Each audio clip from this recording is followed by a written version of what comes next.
चलो ठीक है, स्टार्ट करते हैं। आज का जो मैं करंट अफेयर्स हो सारी के सारे करंट अफेयर्स मैं जल्दी से बता देता हूँ आप लोग को। और इम्पोर्टेंट जो रहेगा आप लोग नोटबुक में नोट डाउन कर लेना, ठीक है, बाद में भी कर सकते हो। चलो स्टार्ट कर, देखो आज का जो पहला जो इम्पोर्टेंट चीज़ है ना वो है, यहाँ पे देख सकते हो ट्रम्प के बारे में। आपको पता है कि 2024 में इलेक्शन हुआ था, नवंबर 2024 में अमेरिका का। और वहाँ पे डोनाल्ड ट्रम्प ये है ना, प्रेसिडेंट का इलेक्शन क्या हो गया था, जीत गए थे। तो इनका वोट सेरेमनी था, ठीक है ना, 20 जनवरी को था। तो वोट सेरेमनी था, इन्होंने शपथ लिया। और इनके शपथ ग्रहण में मतलब वोट सेरेमनी में भारत से कौन गए थे, एस जयशंकर जो हमारे विदेश मंत्री है वो गए थे, ठीक है। तो ये तो बात हो गई इनकी अलग चीज। दूसरी बात यहाँ पे इंपॉर्टेंट जो निकल के आ रही है, यहाँ पे देख लो कि Trump withdraw US from Paris agreement है। एक पेरिस एग्रीमेंट था अमेरिका का, और पेरिस जिसमें वो ग्रुप में पेरिस भी था, उससे क्या कर लिया है यूएस ने, खुद को क्या कर दिया, विड्रॉ कर दिया। मतलब बोला है कि उस ग्रुप में मैं अब नहीं रहूंगा, ठीक है। तो इसके पहले भी ये 2017 में भी खुद को विड्रॉ किया था। मतलब डोनाल्ड ट्रंप आप देखते हो ये सेकंड टाइम ये प्रेसिडेंट बने हैं। एक बार बने थे ये कब से कब तक, 2016 से लेकर 2020 तक थे। फिर उसके बाद 2021 से लेकर 2025 तक कौन थे, फिर उसके बाद ये जो बाइडन थे 2020 to 24 है। फिर उसके बाद 2025 से देखते हो कि यहाँ पे जो बाइडन, मतलब सेकंड टाइम आ रहा है। तो जब भी डोनाल्ड ट्रंप आते थे ना, तो ये उस टाइम भी आए थे 2017 में भी ना, तो इन्होंने क्या कर लिया, पुल आउट कर लिया था, मतलब विड्रॉ कर लिया था। ये पेरिस एग्रीमेंट से खुद को अलग कर लिया था। और फिर से इन्होंने जैसे ही प्रेसिडेंट का मतलब पद लिया, इन्होंने शपथ लिया, तो खुद को सबसे पहले क्या किया, पेरिस एग्रीमेंट से बाहर कर लिया। तो ये थोड़ा सा ध्यान रखना आप लोग। देख लो, on January 2025 president Trump withdraw US from the Paris climate agreement पे। एक पेरिस क्लाइमेट एग्रीमेंट है, मतलब पर्यावरण से रिलेटेड है। For the second time sitting unfair economy disadvantage, ठीक है। This move echoing his 2017 decision place US alongside a few non-signatory nation and undermines global climate efforts. मतलब ये देखो, ये पेरिस एग्रीमेंट है ना, जो वर्ल्ड के जो भी मतलब इन्वायरमेंट है ना, उसको बेहतर करने के लिए यहाँ पे ग्रुप बनाया गया था। तो उसमें से इन्होंने खुद को अपना क्या कर लिया था, विड्रॉ कर लिया था 2017 में। और फिर से भी क्या किया है, विड्रॉ कर लिया है। तो इंपॉर्टेंट पॉइंट बनेगा आप लोग को। ऐसे क्वेश्चन आप लोग को बन सकता है कि हाल ही में रिसेंटली यूएसए ने कौन से एग्रीमेंट से खुद को पुल आउट कर दिया है या विड्रॉ कर दिया है, तो ये किससे किया है, तो ये पेरिस एग्रीमेंट से किया है, ठीक है। तो ध्यान रखना, ये सब चीजें थोड़ी बहुत आइडिया रखोगे।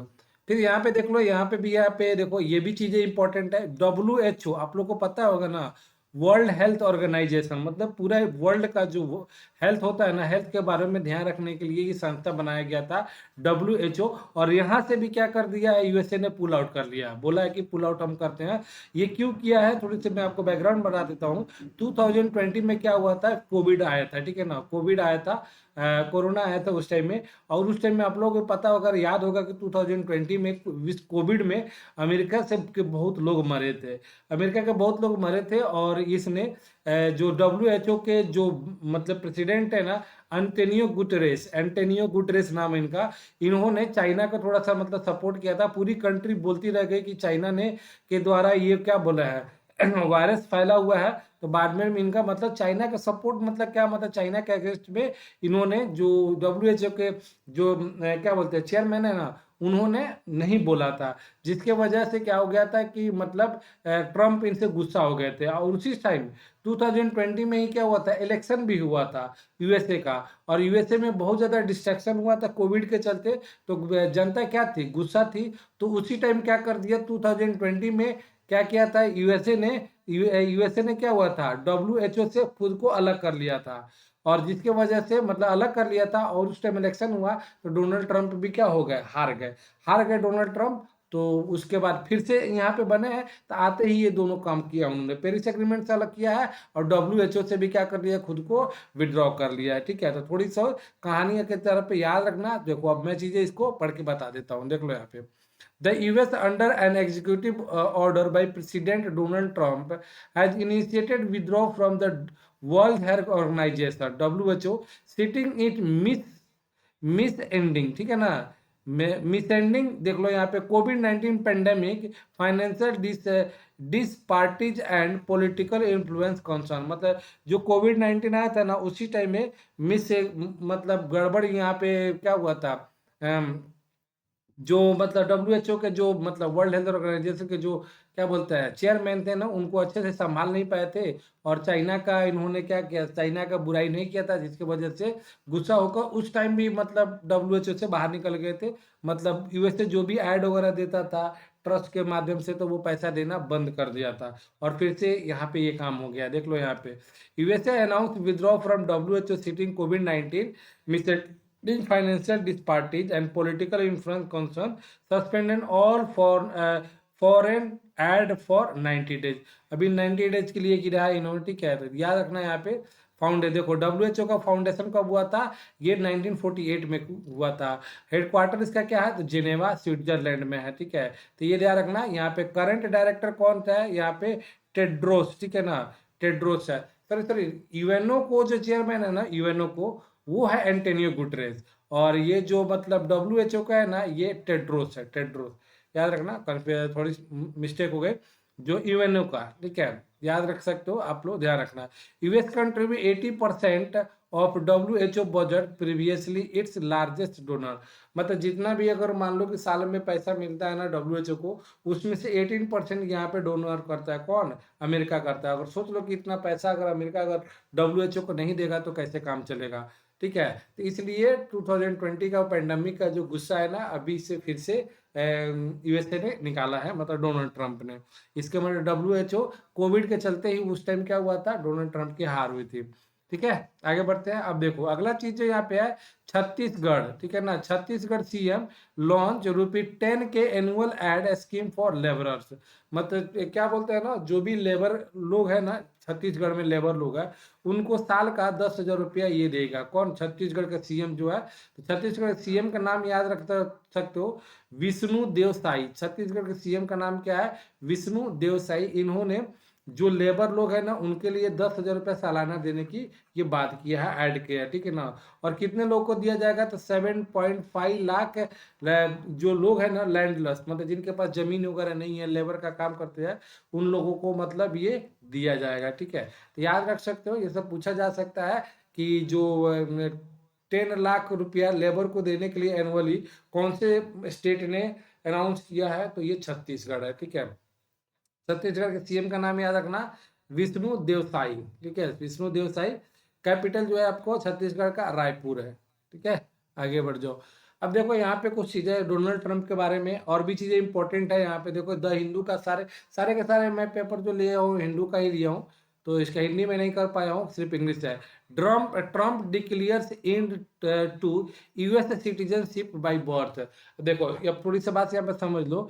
यूएसए में ऐसा था कि आप मान लो यूएसए में जाके वहां पे काम करते हो, जॉब कर रहे हो यूएसए में, ठीक है, जॉब कर रहे हो अभी के तत्काल में वहां पे आप, और आपकी मान लो कि कोई मतलब आप हो वहां पे, और क्या बोलते हैं ना, वहां पे रह रहे हो, आपकी वाइफ है, और वहां पे अगर वाइफ का अगर कोई मतलब बच्चा हो जाता है, मतलब आपका लड़का हो जाता है, ठीक है, तो उस टाइम अगर यूएसए में पैदा होता है ना, तो उसको यूएसए का क्या मिल जाता था, सिटीजनशिप मिल जाता था, ठीक है ना। चाहे वो किसी भी कंट्री का हो, अगर वो बच्चा यूएसए के कंट्री के अंदर में पैदा हुआ तो उसको सिटीजनशिप यूएसए का मिल जाएगा। तो उसको डोनाल्ड ट्रंप ने क्या कर दिया, खत्म कर दिया। बोला है कि नहीं, ऐसा नहीं होगा कि बच्चा अगर अमेरिका में जन्म होगा तो उसको हम लोग क्या सिटीजनशिप नहीं देंगे। अगर पेरेंट्स अगर सिटीजनशिप है यूएसए के, तभी हम उनको क्या करेंगे, सिटीजनशिप देंगे, अदरवाइज नहीं देंगे। तो इसको इन्होंने कट किया है, जिससे बहुत सारे कंट्री को झटका लगेगा, जैसे इंडिया को भी झटका लगेगा कि कोई भी चाहता था यहाँ से इंडिया से यूएसए में रह जाता था, और वहां पे रहते रहते क्या हो जाता था, उसको ग्रीन कार्ड वगैरह जो भी है सिटीजनशिप यूएसए का मिल जाता था। तो ये बेसिकली चीज है, यहाँ पे ध्यान रखना, ठीक है। बाकी कुछ खास इंपॉर्टेंट चीज नहीं है, बट इतना आप लोग के लिए है, ठीक है। फिर उसके बाद देखो, India stocks hit as Trump hints 100% tariff on BRIC nation. BRICS nation आप लोग को बताया, आप लोग को ब्रिक्स नेशन जो है ना, ब्रिक्स नेशन ब्राजील, रसिया, इंडिया, चाइना और साउथ अफ्रीका के एक ग्रुप है, ठीक है, एक ग्रुप है। तो ये ब्रिक्स नेशन जितने भी है ना, ये सोच रहे थे ना कि हम लोग ब्रिक्स का एक अलग ही क्या करेंगे, करेंसी बनाएंगे।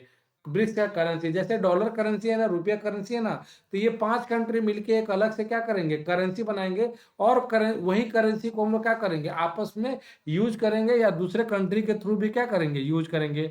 आप सोच सकते हो कि यहाँ पे पॉपुलेशन कितना ज़्यादा है, इंडिया भी है और चाइना भी है।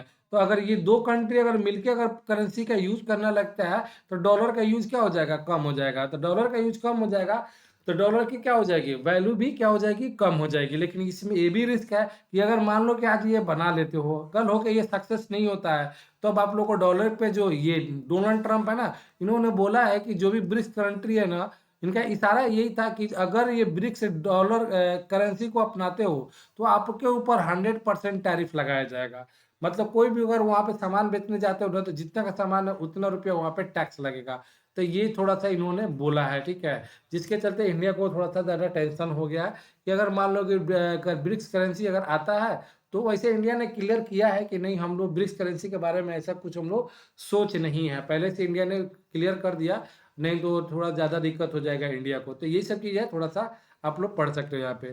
ठीक है, तो आज का इम्पोर्टेंट यही था और इससे ज़्यादा कुछ खास नहीं है, और मतलब आज का बहुत ज़्यादा खास भी था और इससे ज़्यादा मतलब नहीं था, मुझे लगा कि इतना है तो काफ़ी है। ठीक है, समझ में आया आप लोग को?